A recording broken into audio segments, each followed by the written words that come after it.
Justin Murphy visited Triple J's King of the Call, H.G. Nelson, for this form guide to the high rollers.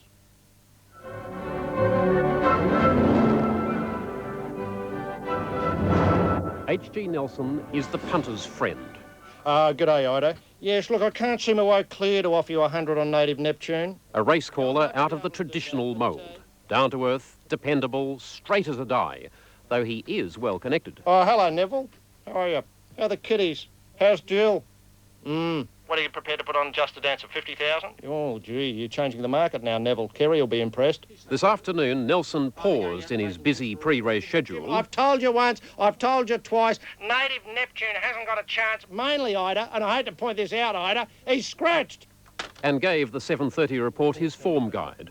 Not for the track, but for the betting ring. There's a lot of people hurting out there. I was only speaking to Laurie Connell a moment ago on the phone, and Laurie can't get to the Cup. He can't get a ride. I said, Laurie, you know, get on the blower and speak to a Mr. A. Bond. He's a sign writer in your area. I understand he's driving a Yamaha 250 over, leaving tomorrow morning to get here in Cup time for the Cup. See if he can get a donkey ride over with him. And mercifully, Laurie's just phoned back to say that's all on.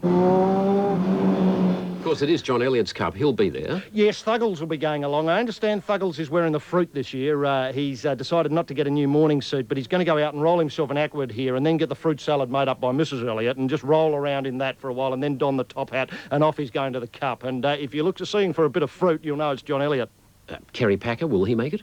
Yes, Kerry's coming along. I've done the drip and we've had to load him into a horse float to get him down there. But don't worry, when we roll him out, he'll be looking cherry ripe for a big one. And I know a lot of bookies, and I know they're really worried about, you know, the Leviathan of all punters coming down. Never mind the drip, the bloke still knows horseflesh, Justin. And if he weighs into that ring, be prepared to follow. The Prime Minister, of course, and the Treasurer, they'll take time out. Paul Keating's very keen on Shazora.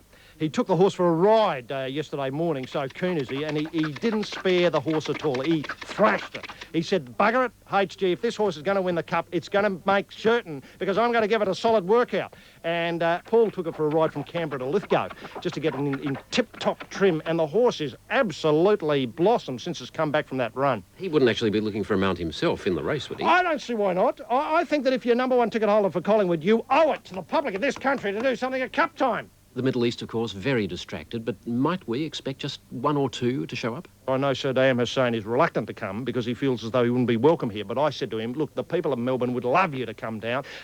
He was going to come out with, in a marvellous move with General Aoun of the Lebanon, who's sadly had to, you know, give up the game there, and Mubarak.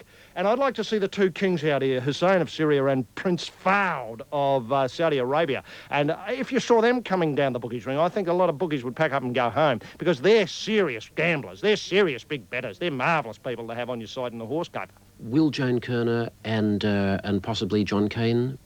Well, I'd like to see them there because let's face it, as I've said, you know, if you can get the people, you know, from the Middle East out here, then you should be able to get the local dignitaries from the Melbourne suburbs. I know John's got a very big crop of rhododendrons coming, and he's reluctant to leave them for a day because they're just about to flower. And of course, Joan is well, they call her Ms. Racing wherever I go, and I think that she'll be there. And I wouldn't be surprised, you're mentioning Paul Keating, if Paul doesn't get a rode, that Joan manages to throw the leg over and have a bit of his canter. Maybe not in the race itself, but certainly in the Cup hurdle. Look for a big run from Joan in that.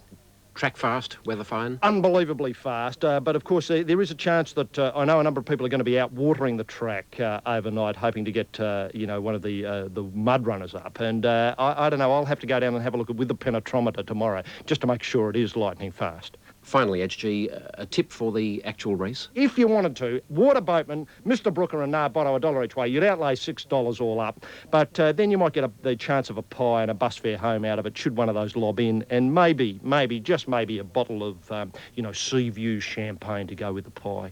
H.G. Nelson, many thanks. Delighted, Justin. Now, I've got one from Quentin here, back in the studio. Quentin, try Rainbow Myth. A couple of bucks each way on Rainbow Myth. Case of gold out of Mythical, I believe, HG. We'll see how he runs. Have a good Cup day tomorrow. Good night.